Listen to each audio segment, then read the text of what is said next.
Welcome everybody to the first ever NSL Awards voting pod. Listen, we're doing this for you. Yeah. Everybody clap it up. Give everybody a hand here. Look, we're doing this for you because we know that nobody really pays attention that much in the regular season, and to be quite honest with you, with the amount of time that it takes us here at NSL to do anything, we know everybody has forgotten everything that happened this year, even if you were paying attention. So we're gonna keep it concise for you. We're gonna try and hit. We're shooting for a sub 20-minute video here. Yeah. We'll see how that goes. Never really works out that way, but we're just gonna be going over the top candidates for each of the awards. So I say we get right into it. I say we start off with game of the year. We got a few Game candidates of the here. year. Do you want to Oh start us yeah. off with the first option here? Yeah, absolutely. So the first option here, gonna go all the way back to week one, Cam versus Noah. I like to call this one the Williams walk-off. 118 to 121. Caleb Williams throwing that game winner right as time expires to give Cam the win after trailing the whole game, won by 3 points. It's definitely a close game and it's a heartbreaker for Noah, that's for sure.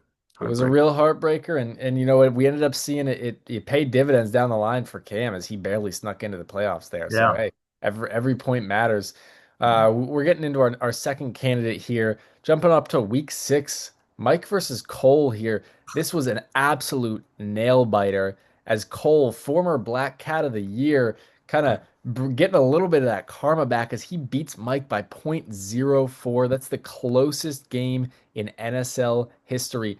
Folks, for a little bit of context here, 0.04 points, that is a single passing yard. He beat him by a single passing yard. It does not get closer than that. That is a really rough loss there for Mike. I You don't want know to if I jump could us put on it. to, Yeah, oh, I would never, I would have killed myself right there and then. it would have been done week six. Yeah, Yeah, I yeah, can yeah. jump right into the next one. Yeah, Only two yeah. weeks later, Hunter versus Aiden, Mm. the Rogers revival. Hunter's streak was hanging on a thread in week eight, but in the final game of his matchup with Aiden, it looked very grim, with only a 1% chance to win. But one very magical drive from Aaron Rodgers and DK brought him all the way back. That stack paid dividends, and they capped it off with a touchdown. Rodgers to DK and an 11-point swing gave him the win by only 2 points. He needed every single point from that connection. He got it. Everyone And then needed it. came sobbing Oh, into the he was sobbing. Yeah, yeah. we here at NSL we had some firsthand knowledge of his reaction after that, and it was a rough day for him. It Hunter, was that wet. stack. His tears. Yeah, yeah, he was wet. He was soaking wet. And Yeah. Rogers, Hunter just squeezing every drop out of that Rogers DK. Yeah, he was squeezing it all right. Yeah, let's move on real quick. We had to just the week after that, Alex versus Cole. Cole showing up in another one of those. He had some big games this year. They're calling this one the Unk Shootout. That's what they were Oh, yeah. calling on the streets. You know, Cole's star power was unmatched in this game. Yeah. Jonathan Taylor, really the big one, carrying most of the weight for him a lot of this season. But they really this week didn't show up for him. Jonathan Taylor, Jordan Love, and Tet McMillan all combined for less than 30 points. I mean, Jonathan Taylor was getting that on his own most games at this Yeah. point in the season, but we got a classic shootout between two unlikely heroes. Who else other than Geno Smith and Joe Flacco putting up 27 Woo! points and 32 points respectively, the bulk of their points, and it was a nail biter between these two as Geno and Joe brought it down to the wire. Alex only winning by 1.2 in this one of the closest games of the season. Hey, Very you, close. you love to see an underdog story. You love to see, those old guys just duking it out there. Electric play there from everybody. But why don't we hit the next one here? Yeah. Going into another matchup with Noah. A lot of close ones for him this year as well. Versus Ashley in week 13. This is when you held that massive lead going into the later slate of games. And Josh Allen, he was really struggling. But then the Bo Nix and Cortland Sutton stack got going. Josh Allen got going in the second half. I think this is when he had some maybe like 4 touchdowns in the second half. Crazy. I think he had two rushing touchdowns. It was, Yeah. yeah, it was a Yeah, it big was one. it was pretty crazy. And things really started to turn around when Ashley's Seattle defense and kicker Jason Myers combined for 50. And things were basically over for Noah. Yeah. However, one man would go on to score 2 touchdowns. None other than Brock Bowers to seal the win and give him the lead. What a match. Back and forth, big hitters. It's always one to keep on your radar when you come to vote. Yeah, I mean, obviously I got a little bit of a sweet spot for this game. My Yeah. sweet, sweet prince, Mhm. my baby boy Brock Bowers never fails me. But that was a good one. I remember it fondly. He's really Uh, good. We'll head to just the week after that. Aiden versus Demi, the final week of the regular season, week Yeah. 14. A historic final week all around the league. The only year so far where every single team was still in playoff contention in the last week. It made for Wow. some good matchups. Yeah, wow is right. It made Pretty for some crazy. good matchups. And yeah, this one was one of the best ones. Demi obviously slow start to the season. I think he started off like 2-7 or two and Yeah. eight or something. Started Hmm. ripping off some wins there towards the end, and he was in prime position to take over Cam for that last spot. You saw it all over the league. A bunch of playoff spots being decided, but Cam, his team slipping at the end there. Demi's getting hot at the right time, and Demi facing Y'all off thought it was a against. possibility for sure. Oh, it was a real possibility there. It was so much of a possibility that, Demi, honestly, you could chalk this one up to just one injury. That Achan injury really screwed him over. He ends up losing by 7 points, a pretty close margin there. If he wins that game, he is in the playoffs. Devon Achan, on pace for about 35 or 40. He ends up getting hurt in the first half, ends with Wow. I think around Wow. 20. And it's we're not going to say, you can't speak with any certainty there when an injury like that happens, but it's hard to imagine that Achan doesn't make up those 7 points. A pretty close game. Simultaneously, Will and Alex, I think, facing off, and that game also having playoff implications for every player. So, just really great situation all around in the league. That game had a lot of meaning for a lot of people. It And really did. definitely have to take that into account as well when you're voting. Just Yeah. wow. Crazy, crazy way to end off the regular season. That's why this season was one of the best. You It got was it was truly a great season. Folks, we it. want to take just a second to just acknowledge uh, we're broadcasting here from the NSL headquarters. Um, they have it backwards. They installed it wrong when we had the contractors come in. NSL headquarters. Our co-host here, Luke Piamarini, broadcasting from the Oval Office. Not sure how he swung that one, I got but Donnie T to let me in he got him. and He hit him up. hit him up. He said, "Yeah, come on in. You can Hey, record." So I said, "All right." he hit him up. Hey, You when you're can on see him. when You can see when him you're in on the the list background together. picture right here. Yeah, when you're on the list together, you're boys for life. That's an unbreakable bond right there. So, Mm-hmm. all That's right, that. we're gonna head into our next award here. Yeah, You that's know, a good one. went through a bit of a name change this year. We had an issue with the naming rights last year. Previously, the Deshaun Watson Man of the Year award. Now it's just the Man of the Year or the Taco of the Year. I'm not really sure where the term taco comes from, but people use it to describe a player who just really sucks at fantasy. And this is an Oh, award you do not want to win here. Uh, oh yeah, yeah, yeah. yeah, yeah, They're yeah. so good to eat. Yeah, that's maybe The, that's the what it is. rest of the league just eats them up. They're just eating them up. And that's got to be what it is. No other Gotta be. explanation for that. Gotta be. I'm gonna, we had a few good candidates here, or a few, I guess you could say, bad candidates here. A surprising one to start us off here. A previous, one of the who some would consider the GOAT of the league, Cam, really having a rough season this year. Um, you know, this takes into account waiver moves, trades, and those waiver moves were kind of rough for him this year. He a really quarterback needy team, so needy he ended up trading for a few guys throughout the season. He could have solved all his problems with a guy he had on his roster, Jackson Dart. He dropped Jackson Dart. That's just a move you don't want to make. You saw Dart going off once he got that starting position, averaging about it's like what 23 points. He had a really great season there. Yeah, and it was really premature drop as well. It came very early in the season. Mhm. Um, yeah, I mean, I think I picked him up off the waivers maybe like third week of the season, like Yeah. two or three, And that's which that's some QB play that Cam really could have used down the stretch there. yeah, Also another kind of rough one.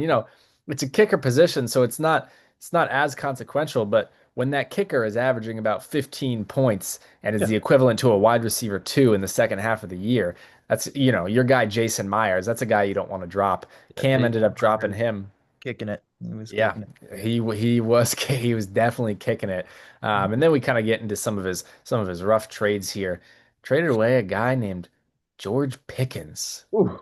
Oh, George Pickens, I Ooh. believe a top five wide receiver on the year, and Bucky Irving, who, hey, in hindsight, Bucky Irving, the injury, the Bucks offense wasn't great, but at the time, you know, an ill-advised move when you're trading George Pickens and Bucky Irving for Sam Darnold, David Montgomery, and Zay Flowers. Not a trio you really want to Whoa. be picking up there. You know, Yeah, didn't David didn't. Montgomery really fell off this season, Oh, I he would say. fell off hard. He had about two carries a game down the stretch there. He was not looking too hot. So yeah, oh my mic, something hit my mic there. A bit of a rough trade. And then another one that, maybe on the surface doesn't sound too horrible, but Colston Loveland and Josh Jacobs trading those two away for Kyron Williams and Mark Andrews right at the turn, right when Colston Loveland starts to break out, right when Kyron Williams starts losing touches to Blake Corum. Just a bad time to be making that move. And yeah, that Wow. was that That was a is rough one for that's him. brutal. Yeah. Yeah, started Colson off pretty hot. He started off Colson six and Loveland's gonna four. be good next year too. Hey, Gonna be Colson super. Loveland's nice. All the moms are into him. I keep seeing Instagram reels of moms saying, "Why am I at the Bears game?" And then it's Colson Loveland. Like he's Oh, hot. they want to be loving on him. They want to be loving on him. Yeah. Jack, like that Jack Harlow song, "Loving on Me." Love that song. That's a good song, man. Cam started off 6 and 4, ended up losing four straight to end 6 and 8, and he only scored more than 95 points once in the last 4 weeks. He was putting up straight goose eggs at the end there. Wow. That's brutal. Yeah, it was pretty brutal. It was pretty brutal. Mhm. Well, taking a look at Cole here. He's got a few moves that might put him on the radar for some voters as well. Traded away your favorite player. Oh, who is that? Who is it? Don't tell me now. Don't tell me it's my boy. It is Trevor Lawrence Oh, for Bryce Young and Jordan Mason. Obviously thought he was getting something with Jordan Mason. Turns out he was a backup for a reason. And Bryce Young is Bryce Young. He's just mediocre yeah, at best. yeah. And T-Law, that long hair, Hey, it was his year. that long hair. Well, Oh, yeah. it gets him And he going. also, moving on, moving on. He also traded away Matt Stafford and Jacoby Myers for Jordan Love and a name you think might be a good player for fantasy, Cooper Cup, but he was tragic this season. Yeah. Yeah, Matt Stafford going on to probably win the MVP here. It's looking Jacoby like it. Myers, always a solid option to throw in there. Yeah. And then he also dropped Jason Hey, Myers. that's a I don't tough know, one. I don't know why these players they were getting 15 a game from him and they said, nah, bye week. Don't need it. Don't need it. I don't know, man. Some rough moves to be making. To be honest, this year overall, we didn't have, a runaway favorite with it. These awards are going to be close. And, we got Will sneaking in here as one of these candidates. Really, the big move he made, you can say the inactivity on the waivers, the inactivity in the trade market is kind of a knock on their season overall. And that is a little bit of a factor here for Will. His biggest move though here on the season ended up trading away Sam Darnold and Deebo Samuel for Saquon Barkley and Trey Tucker. You saw Oh, that Trey 45 Tucker. point game from Trey Thought he was Tucker. getting that every week. He thought Trey Tucker, he texted me personally and he said verbatim, I think Trey Tucker is going to average 45 points a game for the rest of the season. And I said, hey, to each their own. Beauty is in the Yeah. eye of the beholder, you know? Mhm. Saquon, big name. You see Saquon, you go, oh, Saquon, he got Saquon Barkley. Let's remind ourselves this was early in the season trade. Saquon Barkley, I think he was like what, a RB2 and RB3 for a lot of this season. Yeah, I Ends up mean, if that, he was if that. borderline getting maybe 13 a game, It was maybe. rough. It was rough. Ends up turning it up in the playoffs towards the end of the year, turns it up, but at that point, the season for Will is just kind of already out the window. Yeah, I That's don't a think he even made it to the playoffs. that's a So, yeah, tough trade to defend there. Why don't you get on to our last candidate? Got a long list of oh, long reasons list, for this one. long Yeah. list. It is going to be Hunter. Ooh, Hunter, who started off the year, what was it, 9 or 10-0? I think Or so. It was up there. It was up there. was up there, but did not capitalize. Did nothing. Didn't do a singular move to make his team even better, to really secure himself a ring. That's really all he had to do was make a few trades, and he would have easily ran away with the league here, but he did absolutely nothing, and he just rode the team that was getting him those wins early on. And sometimes you just got to go for the players that you know are going to be big hitters when it comes to the playoffs. Yeah. So that's wrapping up that one right there. Yeah. You got to take swings, and he just didn't. I think Travion Henderson just rotting away on that bench there. Yeah, You know? could have gave him away or could have played him and traded someone else. Hmm, done something. We're going to head into our next award here. As a reminder, folks, you can vote for whoever you want. Everybody's going to be on the ballot. We're just giving you what we think, Yeah. breaking down our top Yeah. candidates just so you don't have to sort through all the muck. We know Mhm. some guys aren't going to be winning, GM of the year. A Yeah. couple guys we know ain't going to be in that contention, but, Mhm.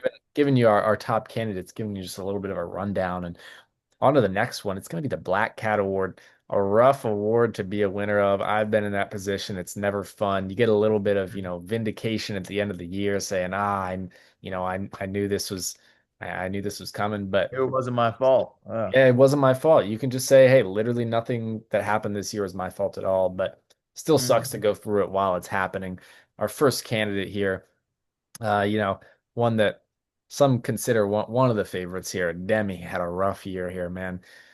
In I believe it was week 4 or week 5, same week, he loses Tyreek Hill and Malik Neighbors to brutal, See. brutal season-ending injuries. Yeah. Two of his top three wide receivers there. I mean, just really, really rough to lose those guys for the season. He, of course, put a lot of his faith, as some of us did in other leagues, into JD5, your boy Jaden Daniels.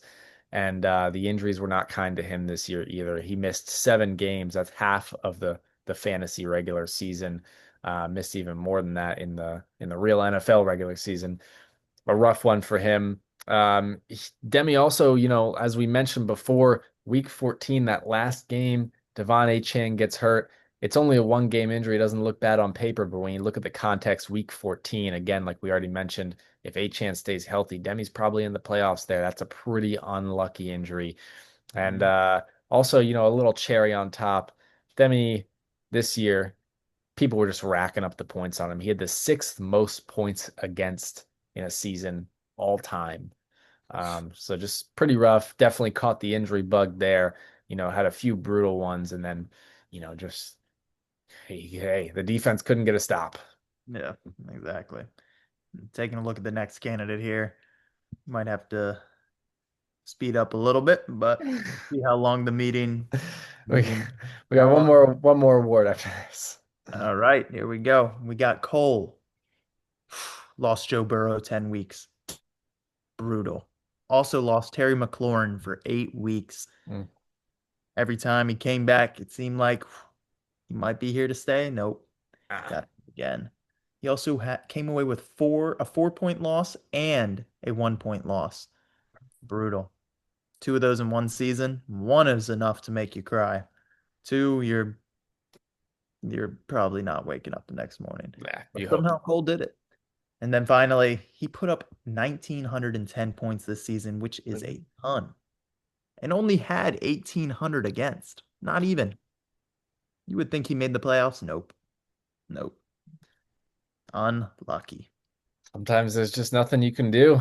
And that was definitely the case with our next player. Ashley had So Yeah. just some really interesting injury luck here. She drafts James Conner, hoping that guy's going to be her RB2. And a few weeks into the season, he is out for the year. A Wow. rough, believe a knee injury he had there or something. I don't know, something, but he was out for the year. There's hope. There was There's hope. hope because you know what? She was a smart drafter and she drafted his backup, his handcuff, Trey Benson. She's got Trey Benson to come in, and he the very next week also gets a season-ending injury. The worst part about that one, they're saying the whole year, oh, he's coming back. He's coming back. 6 weeks. Oh, 7 weeks. Oh, he's going to be on a, and then he just never returns. Never did. Just a rough one, an annoying one to deal with. She also, she gets Garrett Wilson. Uh, he's out. I believe what she had to deal. He was playing amazing early in the He season. was playing Amazing. great. He was, by the way, the Jets' leading receiver this year, despite not playing since week 7. Wow. So what a phenomenal team there. He had 400 yards, I think. Wow. Leading receiver. Yeah, great. But yeah, he gets hurt. She's got to kind of toss him in a deal, I think, for just get him out of there. Um, and then of course the Joe Burrow injury. We mentioned it with Cole, but that affected more than just Joe Burrow. She had Chase Brown on her team, and that just tanked his value for the first half of the season. He did bring it back at the second half, but her He season was did. looking very rough there at the beginning. Had to make some savvy Well, moves he started to 1-5, I think. yeah, Maybe 0-5. yeah, it was rough, and a lot of that was due to Chase Brown because of that Burrow injury. So yeah, Yeah. And then finally, wrapping us up with Mike.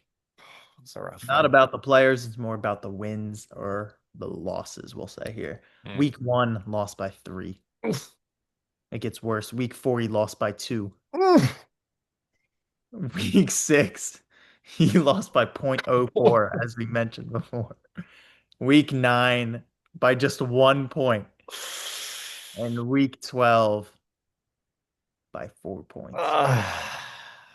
Combined, no more than 10 points.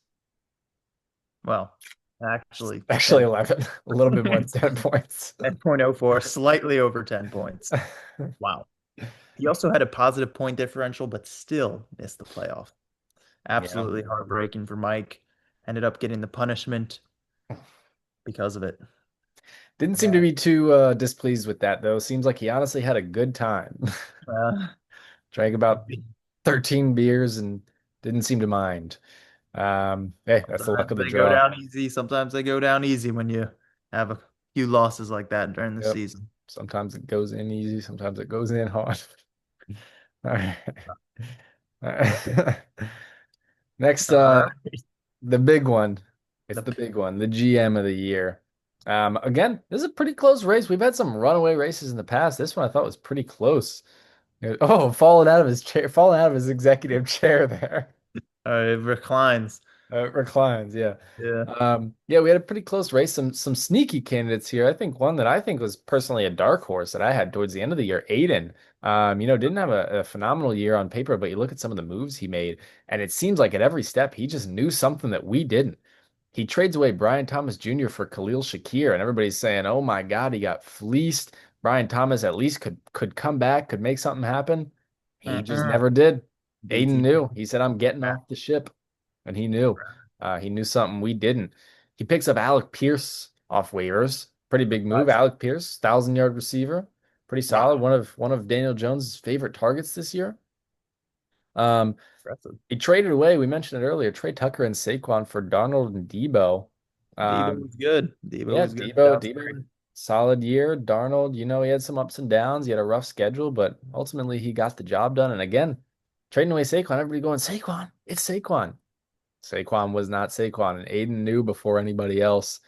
And then he Saw the flips that future. man. He saw it. He just saw it. He flips that man Darnold. He says, Darnold, David Montgomery, and Zay Flowers, I'm sending you out. I'm getting George Pickens and Bucky Irving. George Pickens, again, the wide receiver, something. He's top 5 and something. Yeah. And Yeah. Bucky Irving, injury bug got him, that Bucks offense. So, maybe not the best. Oh, except Aiden did it again with Bucky Irving, trading him away for Troy Franklin and Derrick Henry to Wow. unsuspecting Noah. Derrick Henry, who ends up going crazy down the stretch of the season. He really Um, did. Yeah, so Aiden just knew every step of the way. He just knew. He saw the future for every single move he made. He was clairvoyant. And you might have to put in a vote for Aiden if you believe in his vision. Yeah. But next, I'll go ahead and present myself here, Oh, GM of the year, look, conflict of interest. Go ahead. mainly because of these waiver wire pickups. Mm. We'll start off with Woody Marks. Mm. Not bad. Not great though. But then it gets to Jackson Dart off waivers, averaging 20 a game. Didn't really have the best QB2 option until I had him. He was crazy. And then I got one man that a lot of people were hating on, but he ended up Not pulling me. through. Not me. Couldn't be me. Ended up pulling through in the most miraculous ways every single week. That's Jawan Jennings off Oof. the waiver. Hero of the Oh, playoffs, some are saying. yes, yes. Then a trade, which was for a while not looking great at all, but ended up paying dividends come playoff times, trading away Devontae Adams and Achan for Nick Chubb and Puka Nakua. Mm. And Devontae Adams and Achan were both going crazy until they weren't. And then Puka comes in, 3 playoff weeks, drops like 30 a week, brings home the championship for me. Then another huge trade. I did AJ Brown, Quinshawn Judkins, and Lamar Jackson. 3 guys that you might think, hey, they're pretty good. Lamar battling injuries all season. AJ Brown didn't want to be in Philadelphia. Quinshawn Judkins, hard to get much value in a Browns offense and when he doesn't really catch passes. And I got Jonathan Taylor, who he was putting up 30 a week. But when I got him, he didn't really perform to that level. But he was a solid RB. Just He still gave me solid. 15 to 20 a week. Yeah. You can ask for. And then finally, Jalen Coker, Harold Fannin, and Drake London for that AJ Brown, Garrett Wilson, Trey Benson. Well, this trade's also really bad. Hey, you gotta take the you gotta take the you gotta take the good with the bad, you know? Yeah, you gotta put everything on the table you for gotta him. put everything on the table. All right. And finally, moving on to Demi. Yeah, Demi, well we got hey, don't skip Big I AT. didn't even read that one. There Hey, we he's trying go. to rig the votes here. Big AT getting herself in the conversation there a little bit. Hey, Hmm. she needed an RB2 late in the there she is materializing out of the background. How did this happen? Wow, comes through the curtain. She's peeking through the curtains there. Uh yeah, Khalil Shakir for JK Dobbins. She needed that RB2 and and Oh, she needed that RB2 and she didn't have much to give up. She found, found space in the margins. Khalil Shakir not giving up much. She gets J.K. Dobbins. He was serviceable. Did the job for her, helped her out a little Mhm. bit. Rico Dowdle off waivers. Yeah, Rico Dowdle off waivers for about 4 or 5 weeks there. It was absolutely cooking. He slowed down, but hey, he did the job when she needed it, getting her up, to playoffs. Made playoffs. She made Yeah, playoffs. Yeah, getting her to the playoffs. Big move. And then an absolute fleece here. came in Garrett. third place. Oh, she came Wow, in third place. it's pretty Garrett good. Garrett Wilson, Trey Benson, and AJ Brown for Harold Fannin, Jalen Coker, Drake Lennon. As hey, we just touched on it. Some are calling it a fleece there. All Yeah, right. I'm calling it. Hey, she's having fun with it now. Yeah, that trade's not looking too good for me. Yeah, He why gets don't to you keep finish this Fannin. on? Yeah, Fannin, Oh, Coker, who sucked. Move yeah, he on. kind of sucked, but Drake London, yeah, he's all right. I'm finishing us off with Demi. Oof. He traded away Puka and Chubb at a time where he desperately needed to get a lot of points, more from the rest of the team to get some wins under his belt for A-Chain and Devontae Adams, and they went crazy for a few weeks up until the injuries. He also got or He- traded away. Did Yeah, he yeah. trade away Kyron He Williams and traded Mark away Love? Kyron and Mark for Wow, for Colson Loveland, as we mentioned before, looking really good. Could be a great keeper option. And Josh Jacobs, who's mm, always been a solid running back. yeah, And then started 3-8, but ended 5-9 with a close call for playoffs he's right there. right there. Yeah, Yeah, he could get the GM of the year, but anyone can. Remember, anyone's going to be on the ballots. If you think someone else deserved it, give them a vote. right in whoever you want. Hey, Right then. do Yeah, whatever you want. We can't stop you, folks. That is our pod. That is our first ever NSL Awards pod. And yeah, let's hope give it you a clap. hope you enjoyed it. Yeah, yeah. Clap it up for everybody, guys. We're gonna be sending out those voting forms soon. All right. I thought is Women of the Year not an award anymore? Yeah, but we don't have to. They're just gonna vote on. We don't have to give them a rundown. You want us to tell them who's a woman and who's not? All right, we Sorry, got I 6 minutes left on the meeting. Let's go over our top candidates for Woman of the Year. Yep, Ashley, on paper, she's looking like one of the best candidates, but she lost out last year to Aiden, a dark that horse is true. He coming is a out of dark one. coming out of nowhere. Aiden, can he defend his title? Who knows? It's very tough. Again, it kind of looks like anybody's game. Ashley looking like she's got it locked up again this year, but that's what we thought last year. So yeah. And then best name, what are you doing? Locking her up. Okay. All right. All right, we might need to wrap this meeting up here. We gotta wrap it up here. I think we're over our time limit here. Folks, all the awards are gonna be on there. Best name is gonna be on there as well. So get ready for that one. Get And ready. vote for just joshing around. all right. You're getting no votes now. I can almost guarantee it. Yeah. I wasn't gonna win anyway. It's gonna be Justin again. No, my team name, it was really good at the end of the year. So make sure to give it a vote or give it a peek at least. You're just campaigning for yourself now. All right, thanks for listening in. That's our pod. That's our pod. Hopefully, you guys have a great night. Stay safe out there. Yeah.